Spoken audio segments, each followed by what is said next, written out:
বিশেষ করে বশীকরণ বিদ্যাটার আমরা প্রয়োগ করে থাকি কি ধরনের ক্ষেত্রে? অনেকের সন্তান অবাধ্য থেকে থাকে। দেখা যাচ্ছে বাবা মা এত অর্থ তার পেছনে ইনভেস্টমেন্ট করছে, মানে খরচা করছে, সে ঠিকমতো পড়াশোনা করছে না। বিভিন্ন বন্ধু-বান্ধবদের সাথে মিশে উগ্রচণ্ডী মেজাজ আছে। তা সেই ক্ষেত্রে দেখা যাচ্ছে সেই উগ্র ভাবটাকে নমনীয় করার জন্য তাকে মানে পিতা-মাতার বশে করতে হয়। তা এটাও এক ধরনের একটা বশীকরণ বিদ্যা। হয়তো দেখা যাচ্ছে আপনার কন্যা সন্তান আছে, হয়তো আপনি একটি ভালো জায়গায় বিয়ে দিতে চাচ্ছেন, কিন্তু সেই সন্তান কি করলো, অন্য কোনো ছেলের সাথে একটি সম্পর্ক করে আপনার জীবনের স্বপ্নটাকে মানে চুরমার করে দিল।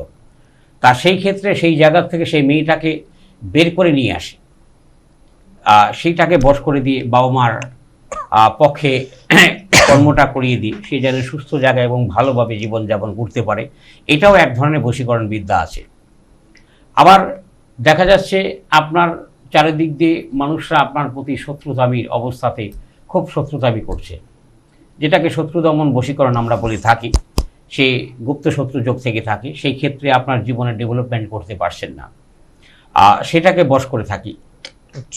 অনেকের সম্পত্তি আছে বিক্রি করতে পারছে না, বহু বছর ধরে আপনি বিভিন্ন জায়গায় বিক্রি করতে পারছেন না, কোনো না কোনোভাবে এলাকার লোকজন বলুন, বাইরের লোকজন বলুন, কোনো না কোনোভাবে আপনাকে ডিস্টার্ব করছে যে 2-4 বছরে বিক্রি করতে পারছেন না।